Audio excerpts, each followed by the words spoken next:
नमस्कार दोस्तों। उमेश का इंस्टीट्यूट में आपका स्वागत है। आज मैं आपको गणित के बहुत ही अच्छे सवाल लेकर के आया हूं। इस वीडियो को पूरा जरूर देखना। चलिए स्टार्ट करते हैं। पहला सवाल है, ए व बी की वर्तमान आयु का अनुपात 3:5 है।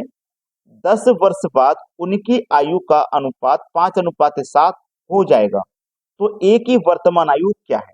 बहुत अच्छा सवाल है, बेहतरीन। देखो, दो व्यक्ति हैं आपके पास, ए और बी। ठीक है, ये आपके पास दो व्यक्ति हैं। इनकी आयु का अनुपात है 3:5 और ये वर्तमान का है। ठीक है, 3:5, ये कब का भाई? वर्तमान यानी कि प्रेजेंट का है। बोला है 10 वर्ष बाद, तो प्रेजेंट से 10 वर्ष बाद बोला है तो आप नीचे आ जाइए। ठीक है, 10 वर्ष बाद बोला तो हम 10 वर्ष नीचे आ गए। 10 वर्ष बाद अनुपात है 5:7। अगर वो पहले कहता ना तो प्रेजेंट से ऊपर की तरफ जाते। ठीक है, अब इसको करने का सबसे सरल तरीका है कि नीचे वाले अनुपातों का अंतर कीजिए। 5 और 7 का अंतर आएगा 2। ठीक है, और फिर करिए इसे क्रॉस मल्टीप्लाई। 7×3 = 21, 5×5 = 25। इनका भी अंतर करिए, 21 और 25 का अंतर आएगा 4। इसको बटे में रखिए। पहले नीचे वाले अनुपात का अंतर करके ऊपर रखना, फिर क्रॉस मल्टीप्लाई करके जो अंतर आएगा उसे नीचे रख देना। कितने वर्ष बाद है? 2 वर्ष बाद है। 10 वर्ष बाद है। 10 वर्ष बाद है, 10 से गुना कर देना। 2 से 4 कटेगा 2 बार में, 2 से 10 कटेगा 5 बार। ठीक है, हमसे पूछा ए की वर्तमान आयु कितनी है। देखो, ए की वर्तमान आयु यानी कि प्रेजेंट की आयु, तो अब प्रेजेंट में अनुपात कितना है भैया? 3 है। तो मैं 5 का मल्टीप्लाई 3 से कर दूंगा तो 15 आ जाएगा। ठीक है, तो हमारे पास ए की वर्तमान आयु कितनी होगी? 15 है। अभी प्रश्न को पूरा समझ लो मेरी बात को। अगर मैं इसी 5 का मल्टीप्लाई ए के जो दूसरा अनुपात है 10 वर्ष बाद वाला उससे करता हूँ। 10 है 5 है ना, तो 5×5 = 25। अब मुझे वर्तमान की आयु चाहिए, तो मैं 10 वर्ष बाद की मैंने निकाली है, तो 10 वर्ष पहले जाऊंगा तो 10 माइनस करो, 25 में 10 माइनस करो, कितनी आ जाएगी? 15। तो याद रखें हमेशा, ये दोनों बात मैंने इसलिए बताई है कि आपको डायरेक्टली उस अनुपात से मल्टीप्लाई नहीं करना है जिस अनुपात के बारे में पूछा गया।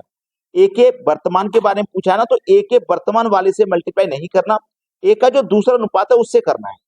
ठीक है, डायरेक्टली मल्टीप्लाई करोगे तो एक बार आंसर सही आ सकता है, हमेशा सही नहीं आएगा। हमेशा सही चाहिए, जो दूसरा अनुपात है उससे मल्टीप्लाई करिए। अगर आपको 10 वर्ष पहले जाना तो उसमें से 10 वर्ष पहले चले जाओ, बाद में जाना है बाद में चले जाओ, लेकिन जो अनुपात पूछा है उससे मल्टीप्लाई मत करना, दूसरे वाले से कर देना। अब देखते हैं आगे। अगला सवाल है, दो संख्याओं में 7:9 का अनुपात है। प्रत्येक संख्या में 5 जोड़ दिया जाए तो उनमें 4:5 का अनुपात हो जाता है। बड़ी संख्या ज्ञात कीजिए। बहुत बढ़िया सवाल। देखिएगा, हमारे पास पहली संख्या और जो दूसरी संख्या है वो है 7 और 9। अगर मैं इसको 7x इसको 9x ले लूं तो क्या इसके मान में कोई परिवर्तन आएगा? नहीं आएगा। x से x कट जाएगा, कोई परिवर्तन नहीं है। और इसको ना हम फ्रैक्शन में यानी कि बटे के फॉर्म में लिख सकते हैं। देखो कैसे, ये 7x अनुपात 9x है ना, तो हम इसे 7x बटे में 9x लिख सकते हैं, यानी कि 7/9 लिख सकते हैं। बोला है प्रत्येक में 5 जोड़ दिया जाए। प्रत्येक का 5 है, इसमें भी 5 जोड़ दो और इसमें भी 5 जोड़ दो। जोड़ने के बाद अनुपात 4:5। अनुपात का मतलब बटे होता है, तो आप इसे बटे की फॉर्म में लिख सकते हैं। कर दीजिए क्रॉस गुना। 5×7 = 35x, 5×5 = 25 बराबर। अब ऐसे 9×4 = 36x प्लस 5×4 = 20। ये 35x इधर आके 36x में से माइनस हो जाएगा तो केवल 1x। ये 20 प्लस का इधर आके 25 में से माइनस हो जाएगा तो बचेगा 5, यानी कि x की वैल्यू आ गई 5। आपसे क्या पूछा था? बड़ी संख्या ज्ञात करो। अनुपात में कौन बड़ा है, 7 या 9? आप कहोगे सर 9 बड़ा है। तो x का मान हमारे पास कितना है? 5। 5 का मल्टीप्लाई 9 से करो, 45। बड़ी संख्या 45 है। ये हमारे सवाल का बिल्कुल सही जवाब है। अब देखते हैं आगे। अगला सवाल है, दो धातुओं के 80 ग्राम मिश्रण में दोनों का अनुपात 5:3 है।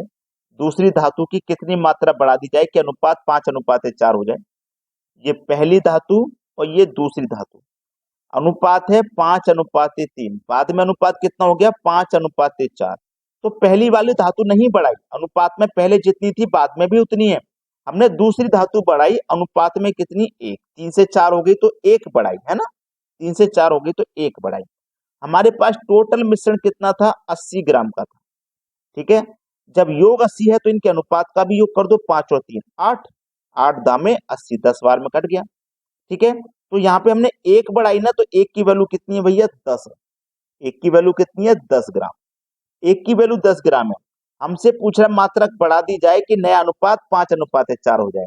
तो हमें कितनी मात्रा बढ़ानी है भैया, 10 ग्राम मात्रा बढ़ा देंगे तो अनुपात हमारा 5:4 हो जाएगा। ये हमारे सवाल का ना बिल्कुल सही आंसर है, बिल्कुल सही। अब देखते हैं अगला प्रश्न। अगला सवाल है 25 वस्तुओं का क्रय मूल्य 20 वस्तुओं के विक्रय मूल्य के बराबर है, तो लाभ या हानि प्रतिशत क्या है।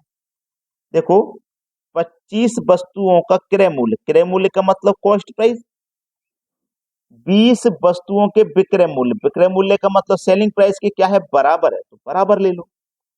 ये इधर कॉस्ट प्राइस है ना, जब मैं सेलिंग प्राइस को बराबर के इधर लाऊंगा तो कॉस्ट प्राइस के बटे में सेलिंग प्राइस आ जाएगा। जब सेलिंग प्राइस इधर चला गया तो इधर तो केवल 20 बचा है, और इस 25 को उधर लेके जाऊंगा तो 20 के बटे में 25 आ जाएगा। मतलब हमारा कॉस्ट प्राइस 20 है और सेलिंग प्राइस 25 है। 20 की चीज को 25 में बेचने तो 5 का प्रॉफिट किस पर होगा, 20 पे, कॉस्ट प्राइस पे। प्रॉफिट हो चाहे लॉस, हमेशा कॉस्ट प्राइस पे निकालते हैं, और प्रतिशत में निकालना है तो 100 से गुना करना पड़ेगा। ठीक है, तो 20 पंजे 100, 5 गुने 5 25%। ये आपके सवाल का ना बिल्कुल सही आंसर है। अब देखते हैं आगे। अगला प्रश्न है 360 वस्तुओं का क्रय मूल्य 400 वस्तुओं के विक्रय मूल्य के बराबर है, तो लाभ या हानि प्रतिशत क्या है।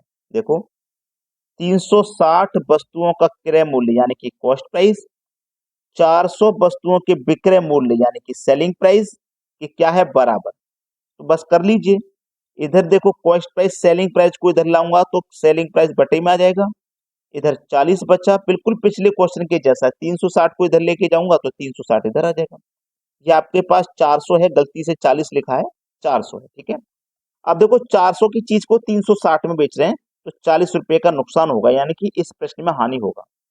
हानि हो चाहे लाभ, हमेशा कॉस्ट प्राइस पे निकलता है, और प्रतिशत में निकालना है तो 100 से गुना करना पड़ेगा। 100 से 400 कटेगा 4 बार, और 4 से 40 कटेगा हमारे पास 10 बार में। तो इसका मतलब 10% का हानि होगा। इस सवाल में क्या होगा, 10% का हानि। ये आपके सवाल का बिल्कुल सही आंसर। अब देखते हैं अगला प्रश्न। अगला सवाल है 3 क्रमांगत संख्याओं का योग 18 है, तो अगली 3 क्रमांगत संख्याओं का योग ज्ञात करें। देखो 3 क्रमांगत संख्या 1 2 3, ठीक है, इन 3 संख्याओं का योग कितना है 18। 18 है योग कितनी संख्याओं का, 3 का। 3 से डिवाइड कर दो, 3 6 18, यानी कि बीच वाली संख्या 6 है। हमारे पास योग 18 था 3 का, तो 3 से डिवाइड किया 6 बार में गया, इसका मतलब बीच वाली संख्या 6 है। 6 से पहले 5 आएगी, 6 के बाद में 7। ठीक है, और इनका योग करके देख लो 18 आएगा। 5 और 6 11, 7 18। ठीक है, हमसे बोला है अगली 3 संख्याओं का, तो इसके बाद में अगली 3 ले लो, 1 2 3, तो 7 के बाद में 8 9 10। अब इनका योग क्या होगा ये बताना है। 8 और 10 18, 18 में 9 जोड़ दो 27, तो इन 3 संख्याओं का योग हो जाएगा 27। ये हो गया सही जवाब, आंसर आपका। वीडियो को लाइक करें सभी बच्चे, और शेयर भी करें। ठीक है दोस्तों, धन्यवाद।